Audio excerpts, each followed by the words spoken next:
Nous, ce qui nous intéresse aujourd'hui par rapport à ce télétravail, c'est comment on continue à avoir un niveau de performance avec nos collaborateurs, mais évidemment, comment on continue à générer de la confiance et comment on fonctionne avec bienveillance pour que cette performance s'installe de manière durable. Alors, moi, j'ai trouvé ces deux images que j'ai voulu vous présenter pour supporter ce que je vous dis. Vous voyez sur ces deux images que sur l'image de gauche, c'est un conduit d'évacuation qui est rempli, enfin qui est bouché, qui est obstrué avec des dépôts, du calcaire, enfin ce que vous voulez. Et puis à droite, évidemment, des conduits qui sont totalement libres, totalement sains. Alors pourquoi je vous montre ces deux images, hein, on va parler un peu de plomberie. Non, on va pas parler de plomberie, mais on va surtout faire l'analogie. L'idée, c'est de dire quoi? Aujourd'hui, on parle de télétravail et de performance. Moi, quand je vous parle de performance, je parle de capacité de performance de vos collaborateurs et du potentiel de performance de vos collaborateurs. Le potentiel de performance, c'est ce que vous pourriez attendre de vos collaborateurs dans un monde idéal, dans un monde où il n'y aurait aucun problème, dans un monde où il n'y aurait aucun frein. La capacité de performance, c'est ce que vos collaborateurs aujourd'hui sont en mesure de vous délivrer, que ce soit pour des raisons, on va dire, structurelles ou des raisons plus, ce que je dirais, soft, entre guillemets. Alors, quand je vous parle de capacité de performance, on reprend l'image du conduit qui est obstrué, qui est bouché. Vous imaginez bien que si vous ouvrez le robinet à fond, eh bien, le filet d'eau qui va en ressortir restera limité parce que ce conduit est obstrué. Alors, quand on fait le parallèle avec le niveau de performance que l'on va réussir à obtenir avec nos collaborateurs, ben, il va tout simplement dépendre du flux d'informations, du flux de valeur ajoutée que l'on va réussir à mettre en mouvement. Donc, si on met en mouvement un maximum de flux et qu'il n'y a rien pour le freiner, on va tendre vers le plein potentiel, vers votre plein potentiel. Et si, malgré tout, on n'agit pas sur ce qui freine ce plein potentiel et que on peut augmenter l'ouverture du robinet, hein, on peut augmenter la pression, mais il n'empêche que le résultat sera le même. Votre évaluation de la performance vous montrera que, quelle que soit la pression que vous mettez à l'entrée, vous aurez le même résultat parce que vous n'avez pas agi sur ce qui bouche cette capacité de performance. Alors, si on parle de justement ces freins à la performance, alors je vous rassure tout de suite, on ne va pas rentrer dans le détail de chacun des freins qui sont listés là, et c'est pas une liste exhaustive. Mais tout d'abord, ce sont des freins à la performance qui existent même en dehors du télétravail. Hein, c'est pas juste lié au télétravail. Mais notre auteur d'expérience nous a montré que certains de ces freins sont encore plus présents quand on est en télétravail. Je vais prendre deux exemples. L'exemple des problèmes interpersonnels que Najwa a évoqué tout à l'heure. Les problèmes interpersonnels, quand les collaborateurs sont en présentiel, ils auront plus tendance à être en mesure de régler ces problèmes interpersonnels, hein, parce que ils vont croiser les gens, parce que ils vont être dans des réunions avec d'autres personnes, ils vont se croiser à la machine à café. Alors attention, quand je parle de problèmes interpersonnels, on n'est pas dans la caricature, on n'est pas dans le côté largement évident, mais on est plutôt dans le côté des non-dits, on est plutôt dans le côté de ce qui n'est pas verbalisé, peut-être consciemment ou même inconsciemment parfois. Donc ces problèmes interpersonnels en télétravail, c'est encore plus facile, consciemment ou inconsciemment, de ne pas les régler, d'ignorer l'autre, d'ignorer les autres. Et donc de laisser ce frein grossir et aller jusqu'à peut-être boucher une partie des interactions. Un autre point que je peux souligner, c'est le sas de décompression. Quand on est en présentiel, évidemment qu'il y a toute une partie de choses que l'on va, on va dire, dénoncer, on va se plaindre, on va pas être content, parce qu'on a besoin de se plaindre, c'est la nature humaine, c'est pas que les Français. Et en se plaignant, ça nous permet aussi on va dire, de libérer nos tensions, nos frustrations. Quand le collaborateur est en télétravail, son sas de décompression, ce n'est pas un sas physique, qui constitue un sas de décompression, c'est plus un sas social. Donc, quand il est chez lui, le sas social n'est pas là. Donc, évidemment que mis bout à bout, des sas de décompression inexistants, des problèmes interpersonnels, et puis toute la liste que vous pourrez regarder à loisir, tous ces éléments font que ce sont des freins à la performance qui s'accentuent encore plus en télétravail. Donc, nous, qu'est-ce qu'on va faire? On va travailler en tant que manager sur pas seulement le résultat, pas seulement regarder quel est le niveau de performance, quel est l'indicateur de performance à la sortie de notre système, de notre machine, mais on va aller regarder au cœur de notre machine, de notre système, qu'est-ce qui ne va pas. Et pour aller regarder au cœur de cette machine, on va faire ça en 2 étapes. Donc, le plan pour libérer la performance. Tout d'abord, c'est véritablement de pouvoir mesurer le flux on va dire, qui circule dans ces conduits de votre organisation. Identifier ce qui ralentit ces flux. Donc, pour être très clair, les flux, ce sont les échanges, ce sont les mails, ce sont les messages, ce sont tous les échanges que vos collaborateurs vont avoir. Il est important de savoir si il y a des choses qui empêchent ce flux. Parce qu'encore une fois, ce flux, c'est la valeur ajoutée. La circulation de cette valeur ajoutée, c'est ce qui va vous permettre, en termes d'activité, de générer cette valeur ajoutée que vous vendez à vos clients.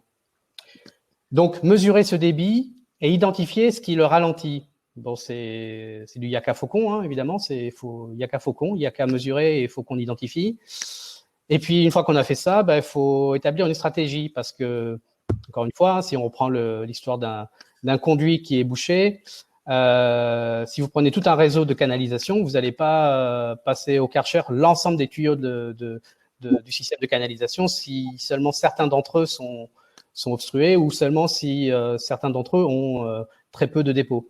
Donc, l'idée, c'est vraiment d'agir de manière efficiente en appliquant une stratégie pour éliminer ces freins. Alors, je commencerai par déjà la mesure. L'adage que vous connaissez tous, mais c'est plus qu'un adage, tout ce qui se mesure s'améliore. Vous voyez sur l'image, je vous ai mis un manomètre. Enfin, c'est pas moi qui ai mis le manomètre, mais je vous ai mis l'image d'un manomètre. Ce manomètre mesure la pression. Il mesure le flux qui circule.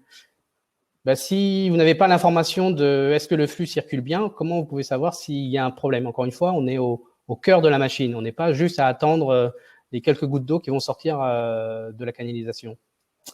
Donc, est-ce que la valeur ajoutée circule? C'est-à-dire, est-ce qu'on va pouvoir permettre cette capacité de performance d'aller jusqu'à son plein potentiel? Voilà, donc globalement, si on mesure et qu'on voit que le débit est insuffisant, derrière, encore une fois, Yaka Faucon, Yaka Faucon n'agisse. Au niveau du réseau de canalisation, au niveau du réseau de flux, de la même manière, quand on va faire cette mesure, on va regarder aussi s'il y a des segments problématiques. Parce que si votre canalisation principale est bouchée, mais que toutes les autres canalisations fonctionnent bien, sont bien libres, l'intérêt n'est pas là. Ce qu'il faut, c'est que toutes les canalisations circulent bien. Donc, de la même manière, on va faire cette cartographie et regarder si dans votre flux, tout tourne bien et toute la valeur ajoutée est en bonne circulation. Alors, peut-être qu'avant d'aller plus loin, j'ai entendu des messages s'afficher. Il y a des questions peut-être? Je voulais profiter avant de continuer, de poser une question qui a été posée. Donc, je la lis. Donc, pensez-vous que le télétravail va devenir la norme en France? Alors, est-ce que le télétravail va devenir la norme? Alors déjà, je limiterai pas le sujet à la France. C'est une question qu'on se pose dans le monde entier. Et je suis pas spécialiste de la psychologie ou de la sociologie concernant le télétravail. Par contre, ce qui est sûr, c'est que ce qui était jusque-là des choses que chacun ou chaque société faisait de manière volontaire avec ses collaborateurs ou de manière ponctuelle, ça va devenir organisé. Et encore une fois, je dis pas que le télétravail va s'appliquer à 100% du temps, dans 100% des sociétés. Mais nous, en tant que manager, comme je vous le disais dans l'introduction, on a le devoir de se poser la question de qu'est-ce qui change et est-ce que quand on parle de télétravail, plutôt que juste regarder ça va, le niveau de performance est là, est-ce qu'il ne faut pas aller regarder au cœur de la machine et se dire OK, maintenant on est prévenu, c'est plus un télétravail qui s'installe de manière impromptue, on est prévenu que le télétravail risque de s'installer de manière ponctuelle, périodique, enfin partielle sur certains métiers. Eh bien, faut le prévoir, faut l'anticiper. On peut plus dire qu'on va être pris par surprise. Merci Eric. Une autre question, peut-être avant de continuer, je pense que de toute façon on va y répondre avec la suite de la présentation. Avez-vous des exemples de mesures de VA, de valeur ajoutée? Absolument. Ça va être. Alors, je vais pas répondre à cette question tout de suite. On va voir la suite et effectivement, vous verrez que nous sommes pas dans le conceptuel hein, chez Kaizenway. Nous sommes vraiment dans le côté très terrain, très opérationnel et très business case entre guillemets. Donc, tout ce qu'on vous dit, on va essayer de vous apporter les exemples que l'on a vécu et notre retour d'expérience. Ok, bon, je propose qu'on en reste là pour l'instant. S'il y a d'autres questions, on pourra toujours y revenir. Donc justement, cette mesure de la valeur ajoutée, cette mesure de l'interaction, chez Kaizenway, nous avons développé un outil qui est basé sur deux axes. Un premier axe qui va évaluer le niveau d'interaction, le niveau des échanges entre vos différents collaborateurs. Et puis, un deuxième axe qui correspond à leur interaction sociale avec les autres. Alors, pour être très clair, le niveau éval, donc le niveau d'interaction, c'est un niveau qui va permettre de dire votre ou vos collaborateurs continuent à échanger de la valeur ajoutée et avec tel niveau de pertinence. L'interaction sociale, c'est chacun de vos collaborateurs continue à échanger, mais il a aussi une présence sociale, une visibilité sociale, il communique avec les autres. Et là, on ne parle pas forcément de valeur, mais on parle juste de présence sociale avec les autres. L'indicateur éval, c'est ce qui va définir et donner la capacité de performance. Et l'indicateur IS, c'est ce qui va donner la pérennité de ce lien social et donc la pérennité de cette capacité de performance. Parce qu'encore une fois, on ne cherche pas à faire du one-shot, on ne cherche pas à dire qu'il faut augmenter le niveau d'interaction en quelques semaines, quelques mois. Ce qu'on veut, c'est que ce niveau soit augmenté, mais de manière pérenne, donc en s'appuyant sur de l'interaction sociale aboutie. Juste, vous verrez en bas à gauche de cette page que nous avons également, dans notre démarche, pris en compte les contraintes et la norme RGPD. Parce que évidemment, qui dit évaluation du niveau d'interaction dit analyse et diagnostic sur la base de données concrètes. Donc, les données concrètes, ce sont des échanges que l'on va collecter, mais de manière transparente. Ce sont les collaborateurs qui gardent la main sur ce qu'ils envoient. Elles sont uniquement récoltées pour faire l'analyse et peuvent être supprimées. Et de toute façon, nous les supprimons parce que nous n'avons rien à en tirer sur demande des intéressés.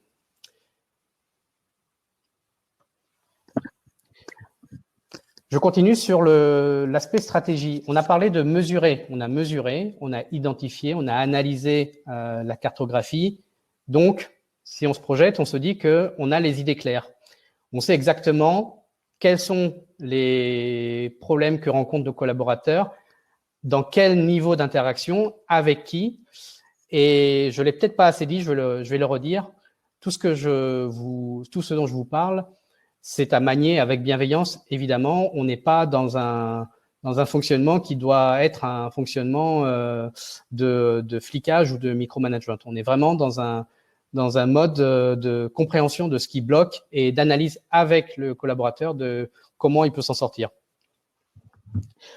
Alors, une fois qu'on a fait cette mesure et cette analyse, eh bien, encore une fois, on ne va pas lancer forcément l'artillerie lourde sur tout le monde et sur tous les sujets. On va établir notre stratégie et cette stratégie, ça va être de dire, en tant que manager, sur quels objectifs on attend nos collaborateurs, quels sont, sur la base de l'analyse que l'on a faite, quels sont les collaborateurs qui ont besoin d'être accompagnés et de mener des actions.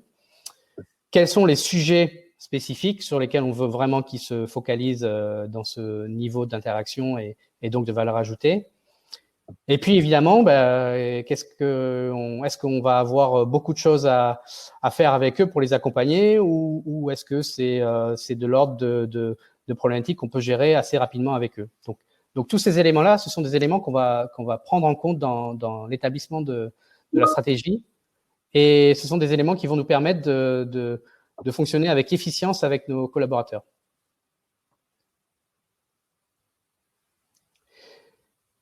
Donc, je continue sur cette approche outillée parce qu'encore une fois, on est à la croisée des chemins entre l'aspect méthodologique et l'aspect humain, l'aspect soft, entre guillemets, soft skills.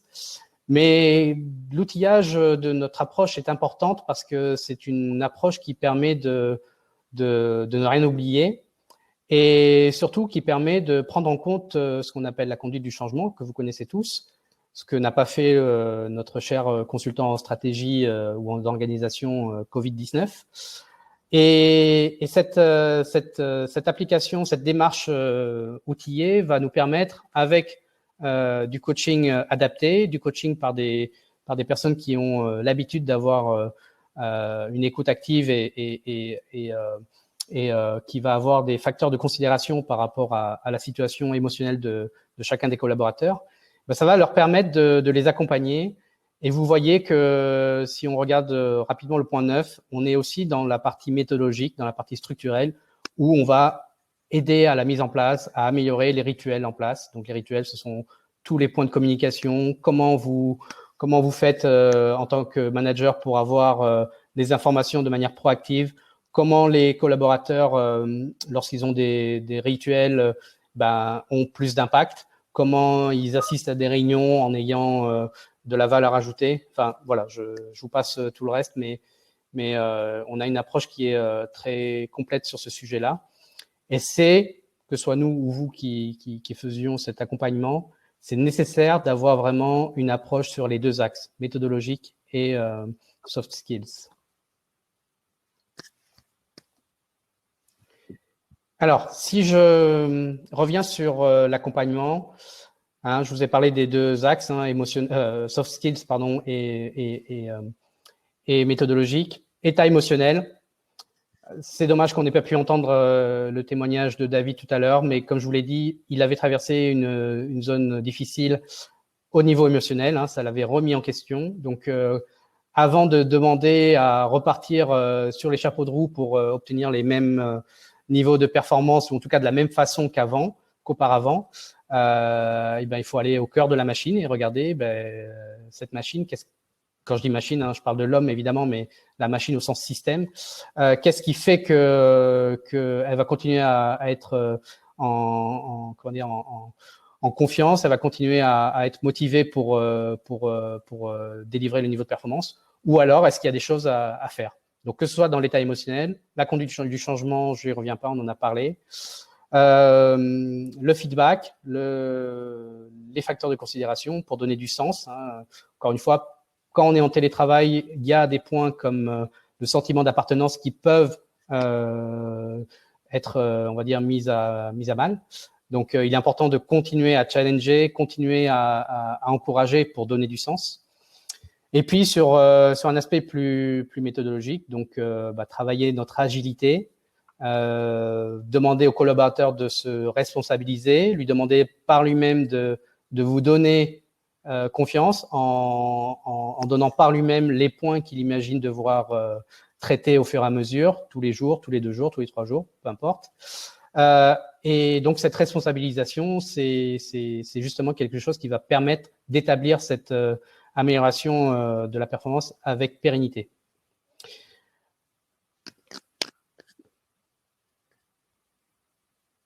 Oui, donc on arrive au business case.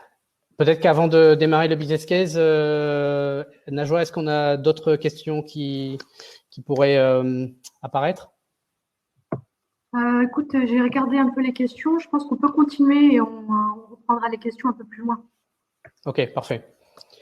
Alors, notre business case, notre collaborateur David, qui est inspecteur qualité dans les systèmes électroniques, qui travaille donc chez Siemens Mobility qui sont donc dans les systèmes de métros automatiques. Donc, vous imaginez avec toute l'électronique qui est au cœur de tous ces systèmes-là.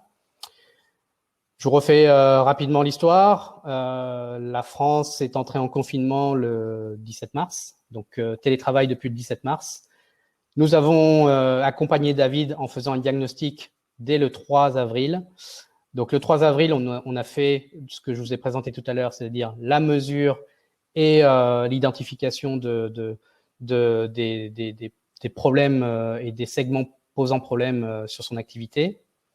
Et depuis cette date-là, nous l'avons accompagné. Alors, je vais vous présenter d'abord la première photo, la photo initiale.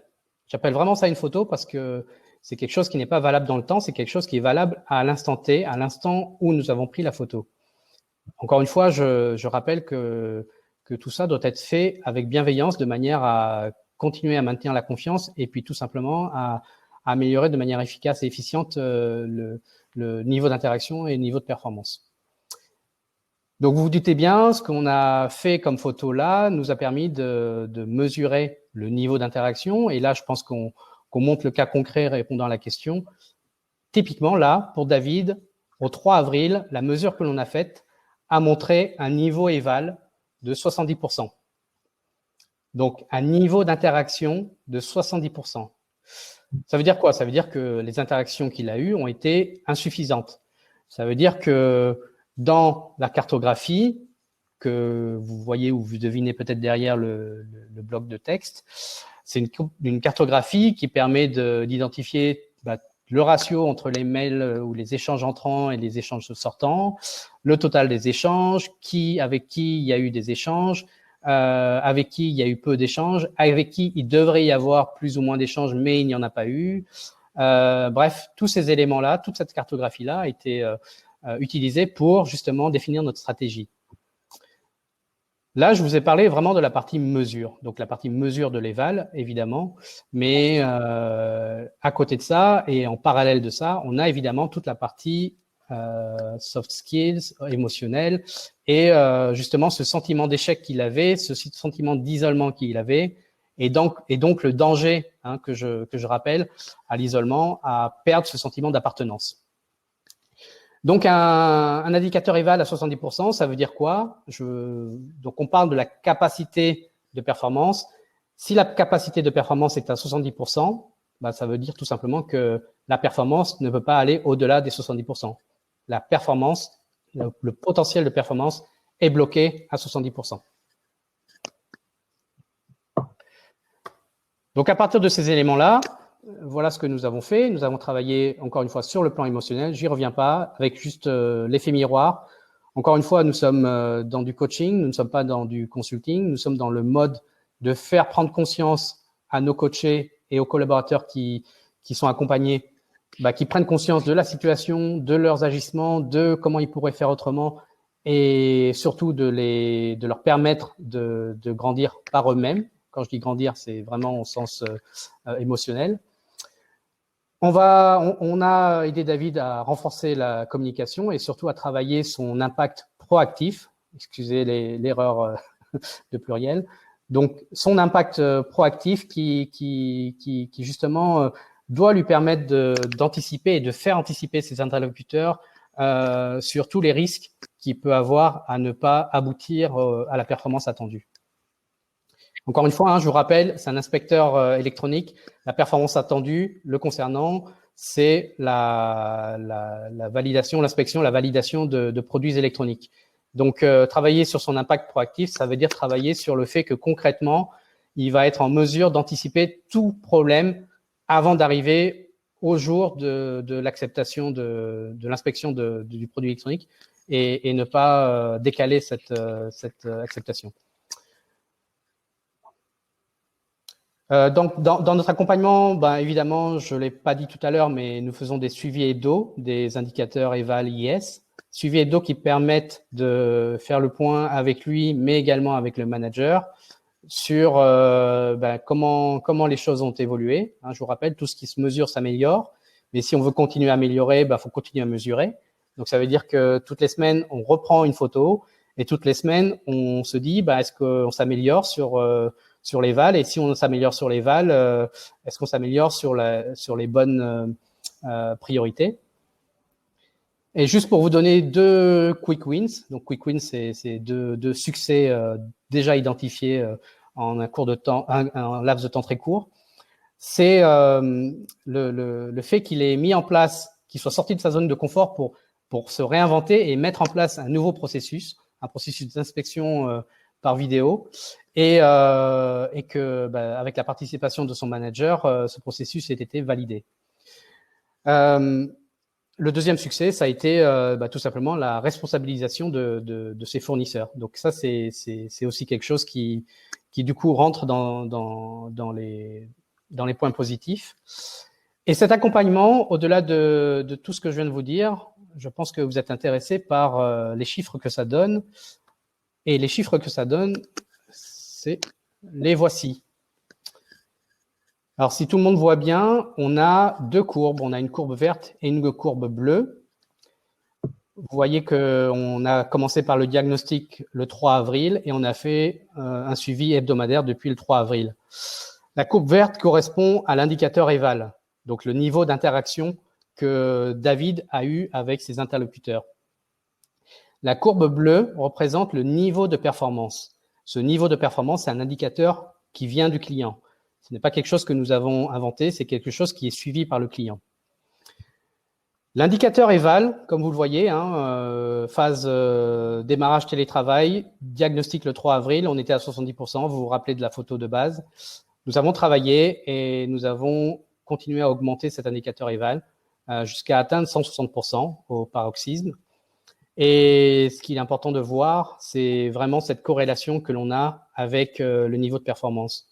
Hein, je le rappelle, le niveau de performance, ce sont la quantité de produits acceptés.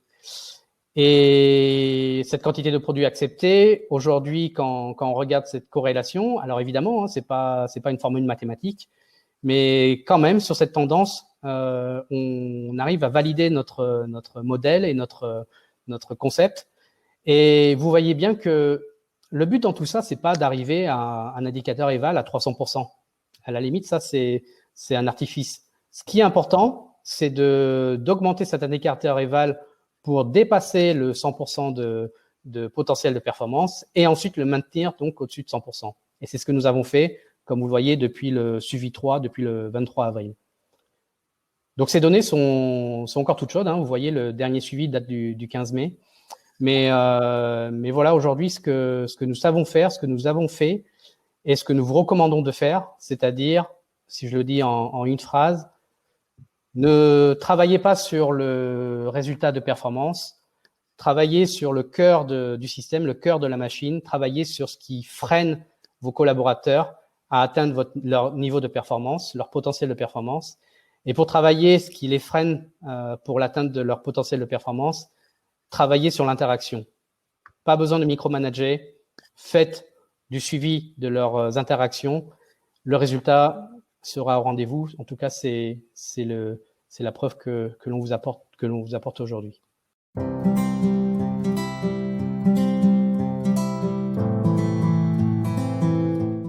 Bon voilà, côté résultat, ça a été assez incroyable. Plus de com, plus de valeur rajoutée et un ressenti d'être au top, quoi. Donc, merci Kazumway, ok? Au revoir.